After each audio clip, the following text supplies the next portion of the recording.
G'day guys and welcome back to my second episode of Quick Reviews. Today I'm looking at the 1991 crime thriller Keeper of the City. Now, I'm not really familiar with Louis Gossett Jr.'s body of work, but if you've ever seen a picture of him, he looks like he was born to play the authority figure. Think Morgan Freeman, but with a much darker, edgier personality.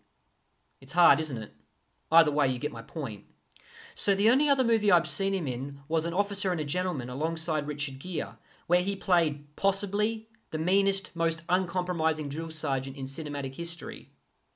Now, that was my expectation coming into this movie, and to be completely honest, I wasn't particularly swayed in my opinion afterwards either.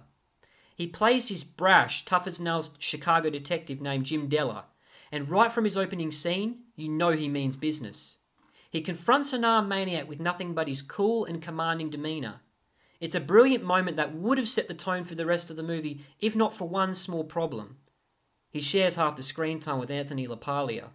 Now, I'm not trying to bash on an actor here, and certainly not another Aussie like myself, but his performance left a lot to be desired. He plays Vince Benedetto, the son of a former mobster. He openly carries the shame of his criminal upbringing and devotes his time to writing about Chicago's criminal underbelly.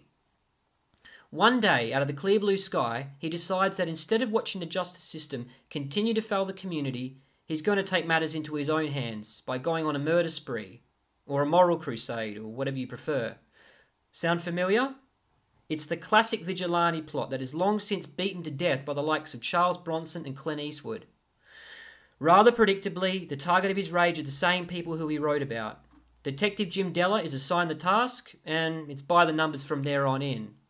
Unfortunately, there aren't too many thrills to be had here. Many of the scenes feel like pointless filler because we already know who's committing the murders and their motivations as to why. All I wanted to do was skip to the end to see the final showdown.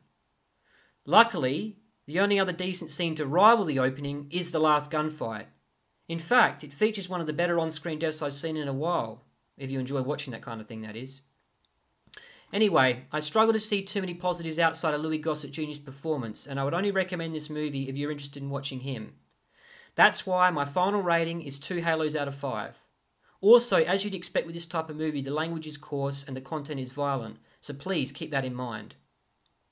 If you want to know where you can see more of this movie, please follow the links in either the description or comments section of this video.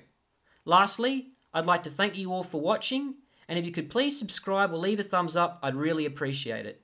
Stay safe, and I'll catch you again on the next episode of Quick Reviews.